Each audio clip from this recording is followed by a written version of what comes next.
Jeff from Press Bros. Jeff Gilbert from Press Bros. Well, Coach talked a lot about fourth quarter and what that meant to be able to win a game in the fourth quarter today. What's your assessment feeling about all that? Yeah, I think it wasn't perfect, but a win is a win. And we were able to show that, when the going gets tough and when, maybe things aren't going our way, we're able to win in the fourth quarter. And I think our defense did an unbelievable job, of getting some stops, making some really big plays in that fourth quarter and getting us a chance to go down there and put that last one in and give us the lead.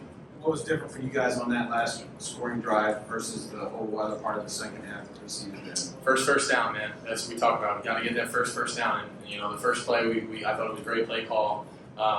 Versus their quarter, they were running cover 3 again on that play, and it was perfect. Carnell did a good job getting some extra yards, and once we had that, I felt like there wasn't any stopping us. And once we kind of get momentum going, man, like that's what we need. We need to just get that first down, 1 or 2 first downs, and then once we get that, we got to get rolling. We can't stall out. We're way too explosive of an offense to stall out like we did in the third quarter. Over to the right, Bill Rabinowitz, Columbus Dispatch.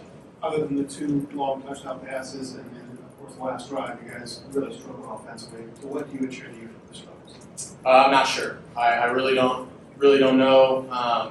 Something I'm going to have to go back and look at the film on. I don't think we ran the ball as well as we wanted to today, and that a lot of our passes were in the play action world. So if you can't run the ball, it's kind of hard to get in the play action world. But I don't know. I don't know what it was. I don't know if it's one thing we can put our finger on. But we got to go back and look at the film and get it corrected because we're in the playoffs now, and this is every game is the most important game. And we can't afford to put a performance out there that we're not proud of like today. And I think today will wake us up and remind us that we got to just continue to grind every single day, every single week, and not ever get complacent, man. Because you never know, and especially I think Nebraska does some good things defensively. I think they change up some looks on us. They do some funky stuff up front, so credit to them. But we were able to get it done, and a win is a win. Over to the left, Dan Hope, Lebanon Warriors. Well, how do you think it affects you guys not having Josh Simmons out there today? And did it affect your decision making at all, not having him in there at left tackle? No, it didn't affect my decision making at all. That's not something I think about when I'm in the game. I got all the trust in the world in Zen and whoever is out there at left tackle. I mean, it's not affecting anything that I'm doing at all. It's next man up mentality, and you got to have full faith in that guy. And I hope Zen's all right, man. I really do. Praying for him. But I definitely, when you lose a tackle with first round potential, like it's tough, and that's a dude that we're going to miss. But I think Zen stepped up, and he's got to continue to work, and hopefully he's all right, man. I'm praying for him. But it doesn't affect my decision making at all. Over to the right, Tim May on 3. Thanks, Jerry. Just 2 quick as well. Number 1, on those deep balls, especially the one right down the middle. I mean, obviously, Carnell Tate getting involved was big, I think, for you guys. I've been in the second one right on stride. How would you rate your deep ball throws today? Number 1. And number 2, did they present you guys with some maybe different looks up front? They seem, if they're a 3-3-5, they have 5, sometimes 6 guys up there and stuff. How much did that affect the run game? Because clearly you got to watch it on your pad. Yeah, I think they did some interesting things up front, and that definitely messed with our run game a little bit. I think they had like 2 blitzes that were like perfectly called into our runs. I don't know how that happens, but it's just part of the game. Sometimes it's a chess game, and they made some good moves. Deep ball wise, we hit the ones we had to, and I think it was good, and I'm not going to give myself a grade on it until I watch the film. I think I maybe held up Carnell just a little bit. Maybe just want to push him downfield a little more, make it a little bit easier on him. But we got the perfect looks. We knew we wanted that play of Carnell versus cover 4 mini. We got it. We wanted to get in a condensed formation, get them into their cloud check, and get the rover down for just a step. And you ain't catching them forward down the middle, so just put it up and let them go run under. Over to the left, Rob Aller, Columbus Dispatch. Hey, Will, when the running game isn't working, does that put more pressure on you, knowing that you've got to make everything work on the passing game, or does it free you up thinking, well, you can't run the ball, let's just let it fly, it's gonna be all passing at this point? That's a good question. I think you can go either way with that. I think you can say, if you can't run the ball, it makes it harder to throw the ball, play action wise.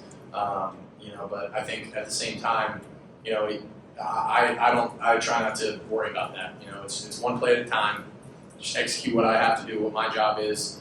Obviously, we want to run the ball better than we did and get ourselves ahead of the sticks more. But for me, I wouldn't say it changes anything, man. My job is my job every single play, and I'm just trying to take it one play at a time. Over to the right, Andy Backstrom, left in row. Yeah, well, I think you guys had 10 total plays those first 4 drives in the second half. You had 7 passes in the second half. How are you staying locked in those moments? You guys are going 3 now. You have a pick there. How are you locked in on that drive when you guys do score and go 75 yards side?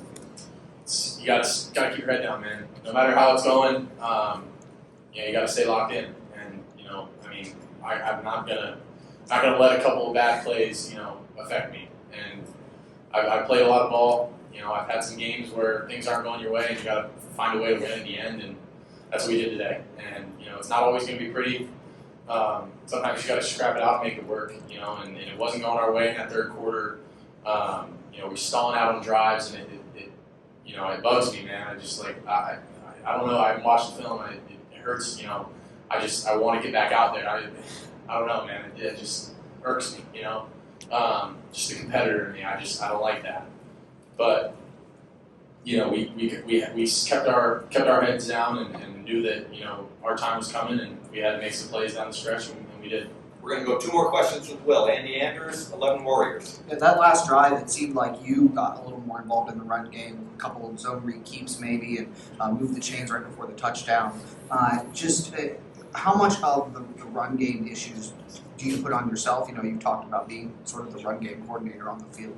Yeah, absolutely. I try to take responsibility for everything in this offense, and I think that, my ability to run the ball, pull the ball and run, is a really good effect on this offense. The more that I'm able to do that, the better. I think, I don't know if we had that much in this week, but I think I was a little more aggressive to the keep on that last drive, and they've been kind of crashing in and taking the running back and over. I haven't really pulled one yet. And late in the game, when the game's on the line, my legs come into the picture a lot more. And we had a third down, we ran a little draw. We had that one where I pulled off the rover guy. We were actually swiping back to the backside DN, but I was pulling off the D-gap defender. Something they just get their eyes lost and just got to control it. But I do take responsibility. I want to facilitate everything through the offense. But obviously at the same time, it's everybody's job, and we're all in this thing together, man. And I'm not worried. We're going to go back to work and figure out what we did wrong and fix it and move on. We got a big one next week. And final question, left aisle, Steve Hellwagon, 24/7 Sports. Couldn't let you get away without asking about that, going back to Pennsylvania to play Penn State. Just your first thoughts about that. You glued to the game tonight, watch them against Wisconsin. Stoked. I cannot wait. It's going to be a homecoming for me. I grew up a Penn State fan. I wanted to go there my whole life. They didn't think I was good enough. But I guess we'll see next week if I was. Great. Will, thank you very much. Thank you guys. Go Bucks.